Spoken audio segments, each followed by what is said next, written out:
This was another interesting slide. Data on administration. And once again, this is based on the FY09 data that they put in the 10. The percent of general administration to our current operations, meaning how much money does this district spend, and then what percent do we put toward our general administration. That was 3.9%. We rank 110 out of 152. That means that there's 109 districts out of 152 that spend more money on general administration than we do. School administration, which would be our school principals, the percent of school administration in current operations, excluding and capitalized, 5.48%. We rank 93. That means that there's 92 districts that spend more on school administration than we do. So when you're, and we hover somewhere around 48 or 49 as far as being as far as our size of our district. Out of 152, we're somewhere around 48, 49. So we're well above as far as what the size of our district.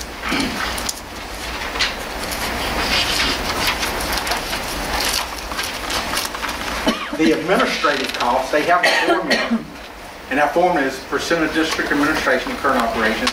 And what they use to figure that are the 2310, 2320, 2330, 2500.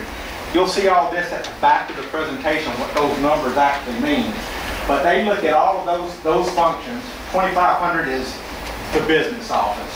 2330 is people like the assistant superintendent, Chrissy Spink, those type of people here. Jim? Oh, I lost it. There we go. 2320 is the office of the superintendent. 2310 is the school board functions. Now there's a lot of things that the school board has that we code to the school board functions, such as liability insurance. I mean, that's just where it falls. But anyway, you add all that up together, and it's $150,000 base plus 4% of all of those functional area expenditures. When you do that, we were $360,000 below our cap. That means that before we were even in trouble with the state, we could have spent another $360,000 on administration. We ranked number 57 out of 152. That means that 95. I think that's right. 95 out of the 152 have a higher percentage of district administration than we do. So,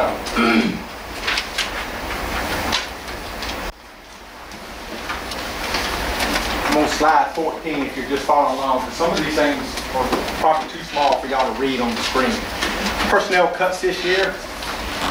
You remember that $58,000 I just showed you a minute ago as far as the average teacher salary? That's what I actually used to compute the personnel cuts when we said we're saving 3.5 units. And we did save 3.5 teacher units. And that's even after adding things like our instructional coaches and those type things. We saved one clerical position, we saved one guidance counselor, and we cut one administrator.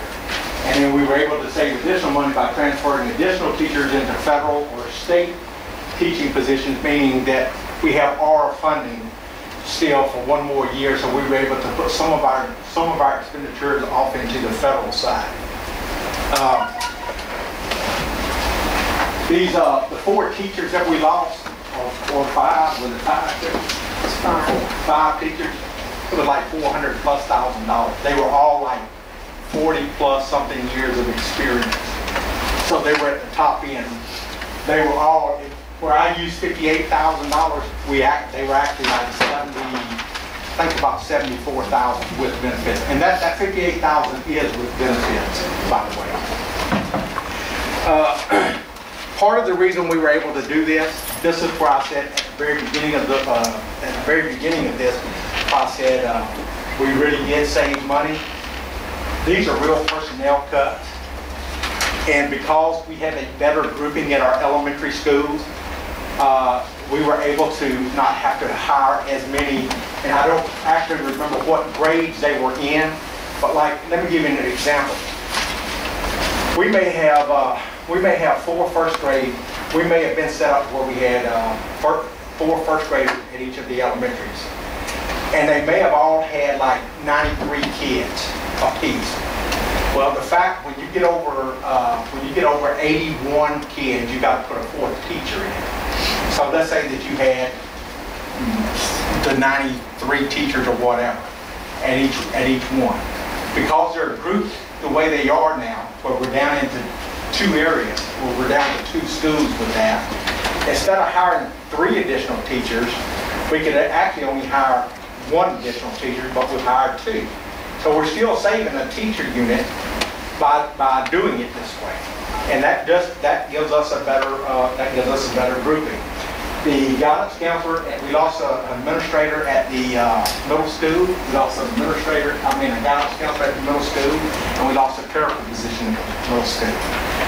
By moving the 6th grade out, we did not hire another administrator at the 4, 5, 6 school, and because middle school only has 410 kids right now, we don't need more than what we've got there. So we were able to cut those positions, and those are real dollars. So we actually did save the $380,000. Enrollment.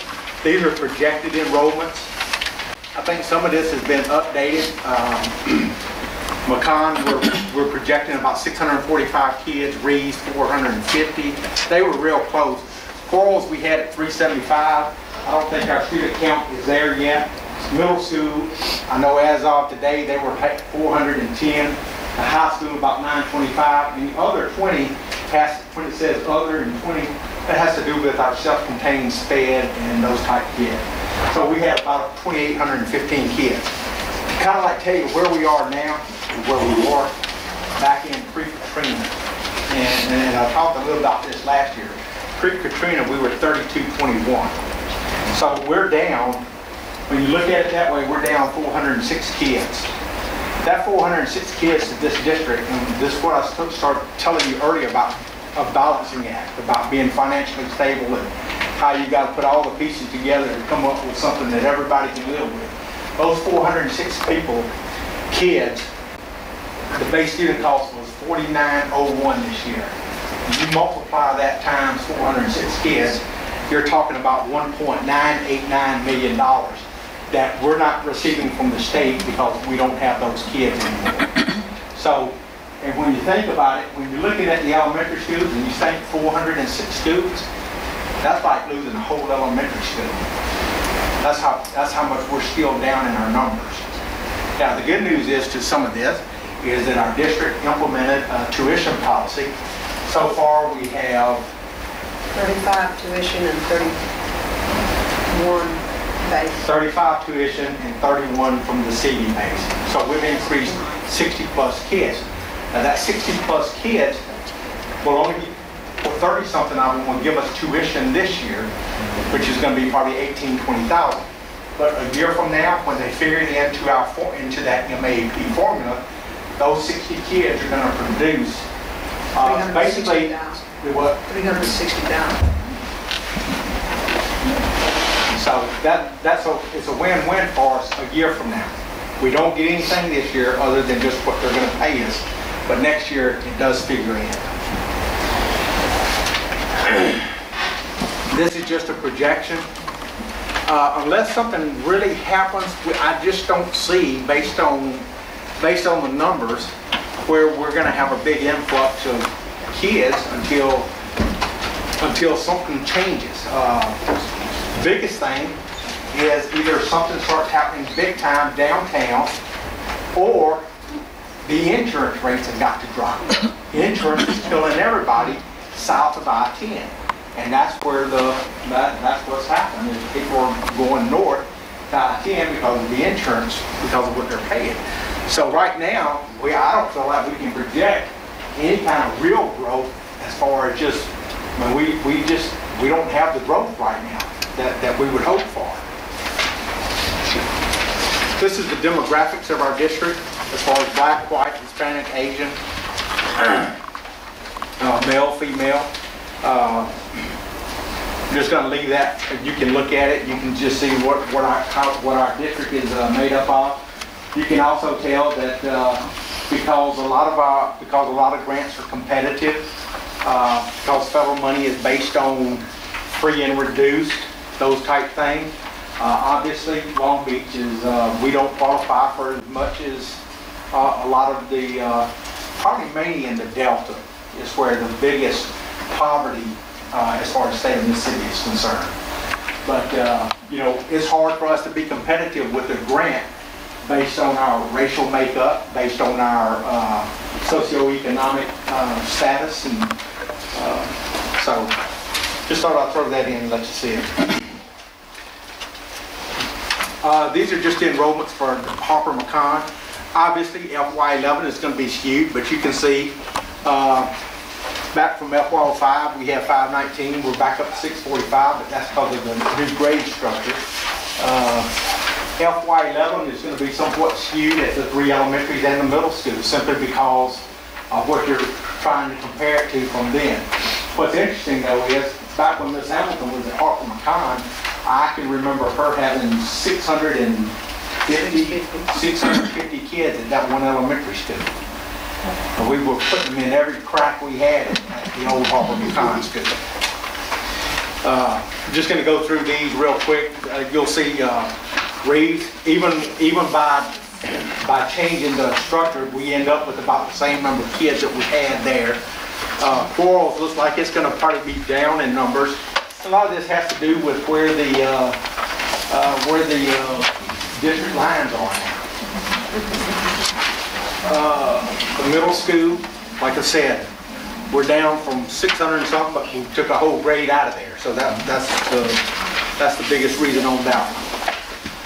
High school's been pretty consistent. They're actually gaining a little bit every year now.